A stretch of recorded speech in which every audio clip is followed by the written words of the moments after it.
En 1933, Hitler est au pouvoir depuis 6 mois. La persécution des Juifs bat son plein. Exclusion du service public, quotas dans les universités, révision arbitraire de la nationalité, exclusion des médias. Dans ce contexte difficile et après de longues négociations, l'agence juive signe un accord avec le ministère de l'économie du Reich. Une situation qui peut sembler paradoxale. L'accord connu sous le nom de Ahavara, ou accord de transfert en hébreu, permet à des juifs allemands fortunés d'émigrer en Palestine tout en conservant une partie de leur patrimoine.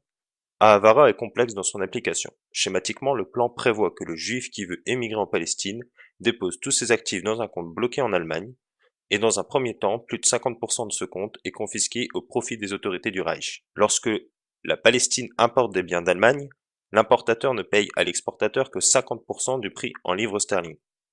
En arrivant en Palestine, l'immigrant reçoit de l'importateur le solde en livres sterling, et l'exportateur allemand, lui, touchera le solde de sa facture en Reichsmark. Ils sont prélevés sur les fonds restants dans le compte bloqué de l'immigrant.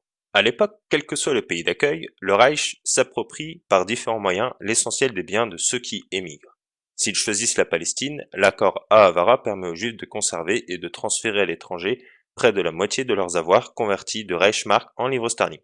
52 000 personnes ont ainsi pu financer un départ vers la nouvelle vie en Palestine. Auraient-ils immigré dans un pays étranger dont ils ne parlent pas la langue, sans travail et sans aucune ressource, abandonnant toute leur fortune? Pour le plus grand nombre, la probabilité est faible. Restés en Allemagne, ils auraient disparu dans les déportations vers l'Est, qui commencèrent dès le début de la guerre et furent suivis dès 1942 par la Shoah. Ils furent sauvés par Ahavara. L'agence juive désire une immigration limitée et graduelle qui puisse s'intégrer à une population juive de Palestine ne dépassant pas 280 000 personnes en 1932.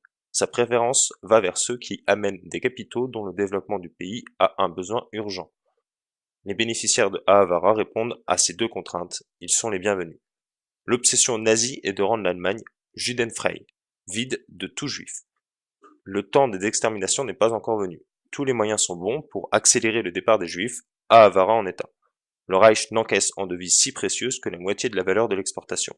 Mais dans d'autres circonstances, l'agence juive aurait probablement pas importé des produits industriels allemands, bien que modestes, ces exportations constituent quand même pour Berlin un apport supplémentaire de devises. Quant aux 50% payés en Reichsmark, ils ne coûtent rien à l'État puisqu'il s'agit d'une partie de la fortune confisquée à l'immigré.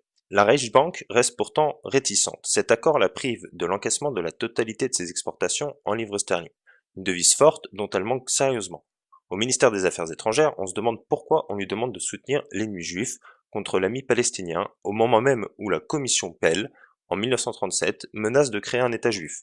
Au bureau des affaires juives de la SS, son chef Eber Hagen, comme son adjoint Adolf Eichmann, s'opposent à l'accord. Pour eux, il est possible d'expulser les juifs sans les autorités à transférer des capitaux qui renforcent la position juive en Palestine. Tous ces arguments ne pèsent pas lourd contre la volonté de Hitler, qui désire, même en 1938, maintenir cet accord. À ses yeux, le départ de tous les juifs l'emporte sur toute considération économique, et la Havara est un moyen parmi d'autres d'atteindre cet objectif. Alors que les parties directement concernées se mettent d'accord, chacune y trouvant son compte, de nombreux juifs se dressent violemment contre la Havara. Quelles que soient les circonstances, peut-on négocier avec un régime qui tyrannise les juifs? La grande majorité des sionistes estiment scandaleuse toute aide aux exportations allemandes. Elles vont à l'encontre du boycott décidé 4 mois plus tôt pour protester contre les persécutions et les réglementations anti-juives nazies. Comment admettre que la Palestine juive s'industrialise à l'aide de machines allemandes et fournisse du travail aux usines du Reich? Certains diront pour cet accord qu'il n'y a rien de pire que d'entrer dans Jérusalem la tête baissée, ici c'est-à-dire entrer les mains sales. D'autres diront que cet accord a été bénéfique car il a permis de sauver 50 000 personnes tout en établissant la base et la fondation d'un futur État juif qui se nommera plus tard en 1947 Israël.